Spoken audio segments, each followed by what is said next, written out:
Melissa Hortman's home, but the person at the door wasn't delivering good news. Dressed in police uniform with flashing lights on his vehicle, he looked official. He looked trustworthy. What happened next would shatter two families and send shockwaves through an entire state. Within hours, Melissa Hortman and her husband would be dead, and another lawmaker would be fighting for his life. Melissa Hortman wasn't just another politician. At 55, she had dedicated her life to public service, working her way up to become Speaker Emerita of the Minnesota House. She was a mother, a wife, someone who genuinely believed in making her state a better place. She woke up every day determined to make this state a better place. She is irreplaceable and will be missed by so many. Have been killed, while State Senator John Hoffman and his wife are recovering after surgery. Now, police are searching for the suspect who escaped after a shootout with officers.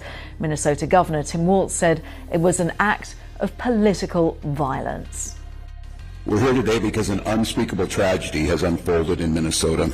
My good friend and colleague, Speaker Melissa Hortman, and her husband Mark were shot and killed early this morning in what appears to be a politically motivated assassination. Our state lost a great leader, and I lost the dearest of friends. Speaker Hortman was someone who served the people of Minnesota with grace, compassion, humor, and a sense of service. She was a formidable public servant, a fixture and a giant in Minnesota. She woke up every day determined to make this state a better place. She is irreplaceable, and we've been missed by so many. Minnesota's thoughts and prayers are with her family, her loved ones, her children, and her parents. My prayers also go out to State Senator John Hoffman and his wife Yvette, who were each shot multiple times. The Hoffmans are out of surgery at this time and receiving care, and we are cautiously optimistic they will survive this assassination attempt. This was an act of targeted political violence. Peaceful discourse is the foundation of our democracy. We don't settle our differences with violence or at gunpoint. In the state of Minnesota, and as recently as last week, in the most closely divided state legislature in the country, we sat down, we worked things out, we debated, we shook hands and compromised, and we served the state of Minnesota together. We proved that it's possible, even in these politically charged times, to find compromise and adhere to the principles of democracy and civil discourse. We must all, Minnesota and across the country, stand against all forms of political violence. Colleagues would later say, 5 miles away in Champlin, 60-year-old State Senator John Hoffman was asleep with his wife, unaware that the same nightmare was about to visit their doorstep. Both lawmakers served District 34, Hortman in the House, Hoffman in the Senate. They were neighbors, colleagues, and friends who had spent years working side by side for their community. Their Saturday morning routine should have been coffee, newspapers, maybe plans with grandchildren. Instead, a man dressed as a police officer showed up at their homes, exploiting the one thing that should represent safety and protection. The first shooting happened at Hortman's Brooklyn Park home. During that exchange of gunfire. The circumstances that unfolded in Brooklyn Park this morning is that we assisted the Champlin Police Department on a shooting. That shooting was made aware by one of our sergeants that it was at Senator Hoffman's home.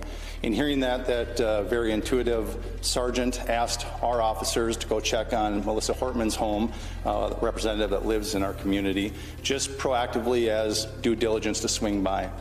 That police officer and his partner pulled down the street when they arrived at Melissa's house.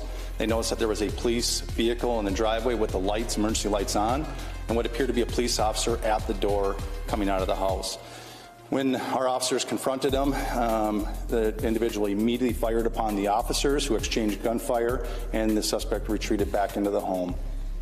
Was this an actual police officer or an impersonating police officer? Yes, the question is, was it a... The gunman, impersonating law enforcement, gained access to the house. Melissa and her husband never had a chance to run, never had a chance to call for help. Within minutes, both were shot dead in their own home, the place where they should have been safest. The suspect's vehicle looked like a police car, complete with police lights, sitting in Hortman's driveway, a chilling detail that shows how calculated this attack was. But the nightmare wasn't over. About 5 miles away in Champlin, the same gunman arrived at Senator Hoffman's home. John Hoffman and his wife were both shot multiple times, left bleeding and fighting for their lives as the gunman disappeared into the night. Impersonating a police officer. It was not a real police officer. This is somebody that clearly had been impersonating a police officer, again, using the trust of this badge and this uniform to manipulate their way into the home. So Chief, Federal Pier 11, the person not only was wearing a badge, posing as a police officer, when they approached their victims, they had a car with lights and sirens? Yes, the question is what kind of vehicle, how were they dressed? They did drive a vehicle that looked exactly like an SUV squad car.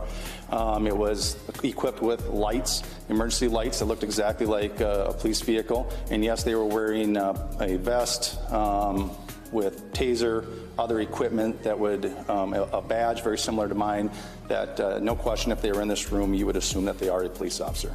Governor Tim Walz called this a politically motivated assassination, words that should never have to be spoken about American elected officials. While Senator Hoffman and his wife underwent emergency surgery, an entire state held its breath. Police officers were immediately stationed outside every lawmaker's home, a sobering reminder that public service in America has become dangerous. Attempt. This was an act of targeted political violence. Peaceful discourse is the foundation of our democracy. We don't settle our differences with violence or at gunpoint. In the state of Minnesota, and as recently as last week, in the most closely divided state legislature in the country, we sat down, we worked things out, we debated, we shook hands and compromised, and we served the state of Minnesota together. We proved that it's possible, even in these politically charged times, to find compromise and adhere to the principles of democracy and civil discourse. Governor Walz activated the State Emergency Operations Center as the manhunt continued. The suspect remains at large, described as a white man with brown hair, wearing black body armor over a blue shirt and blue pants, still potentially impersonating law enforcement. This wasn't random violence. This was a targeted attack on democracy itself, on two people whose only crime was choosing to serve their community. Melissa Hortman will never see another sunrise, never hug her children again, never cast another vote for the people who trusted her. Senator Hoffman fights for his life, along with his wife, because someone decided their political service made them targets. As Senator Amy Klobuchar said, this is a stunning act of violence against people devoted to their families and public service. The manhunt continues. If you're in Minnesota, stay vigilant. If you see anything suspicious, call 911 immediately. This suspect is armed, dangerous, and has already proven capable of the unthinkable. But beyond staying safe, we must ask ourselves, how did we get here? When did serving your community become a death sentence? Share this story, not for views or likes, but because Melissa Hortman's life mattered, because John Hoffman's fight matters, because democracy itself is under attack when we allow violence to silence those who serve. Follow this channel for updates as this story develops. Subscribe if you believe that truth matters, that justice matters, and that we cannot let violence win. The suspect is still out there, the investigation continues, and we'll be here to tell you what happens next.